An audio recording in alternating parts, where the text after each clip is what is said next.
Again, a live look at Tahrir Square in Cairo. Morsi has been criticized for failing to revive Egypt's economy and for being increasingly authoritarian.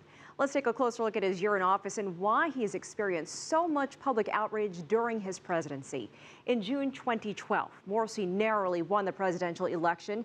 2 months later, he dismissed the country's defense minister and chief of staff, then stripped the military of power in legislation and drafting the new constitution.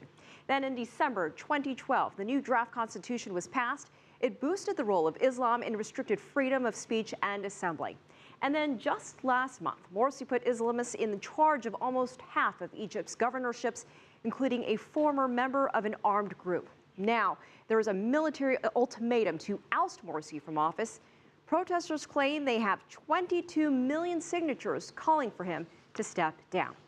Now, for more on Egypt's political unrest, I spoke to PJ Crowley, a former U.S. State Department spokesman, and I asked him how he sees the situation in Egypt progressing, especially as we near that Wednesday deadline. Egypt is obviously a young democracy. It's missing some critical pieces. There is a president. He's duly elected. He's obviously enormously unpopular. He spent the last year catering to his base within the Muslim Brotherhood. He's done very little to expand that political base, to create an inclusive political environment. What also is missing is a parliament. I mean, so you have one pillar of democracy, and the Egyptian population is focused on that particular pillar. So whatever happens, the real challenge is, does change or adaptation move Egypt along the path of democracy, or does it move Egypt away from democracy? We'll find out in the next 24 to 48 hours. How closely are your former colleagues at the State Department and also other counterparts around the world paying attention to what's going on there? With everything else that's going on in the world, is this on the radar?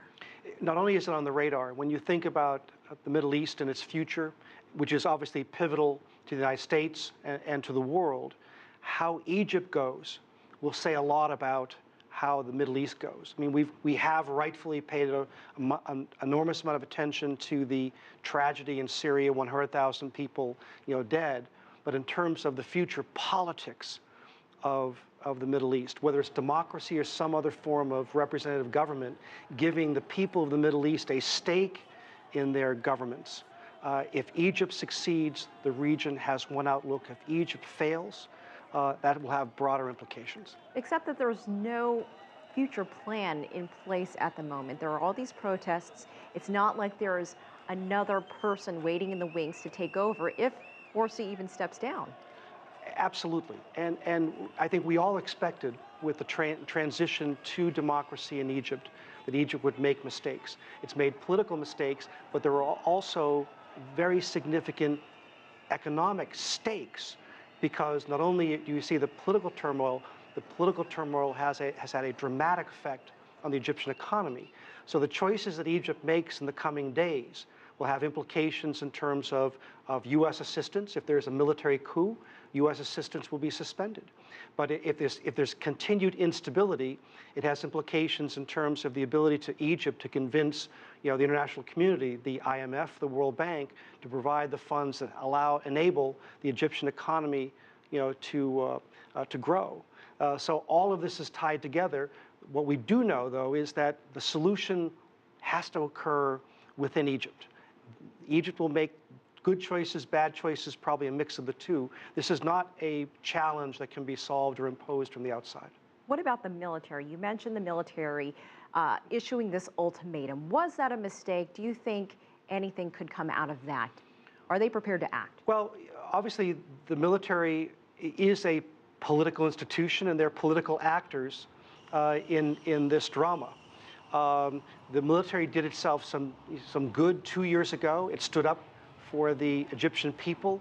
It actually helped push Hosni Mubarak aside. It then did itself damage in the interim leadership before the election of President Morsi. It's trying to reconnect itself to the Egyptian people. But obviously, there are grave implications here, because if this is seen as a military coup, obviously that potentially moves Egypt in the wrong direction.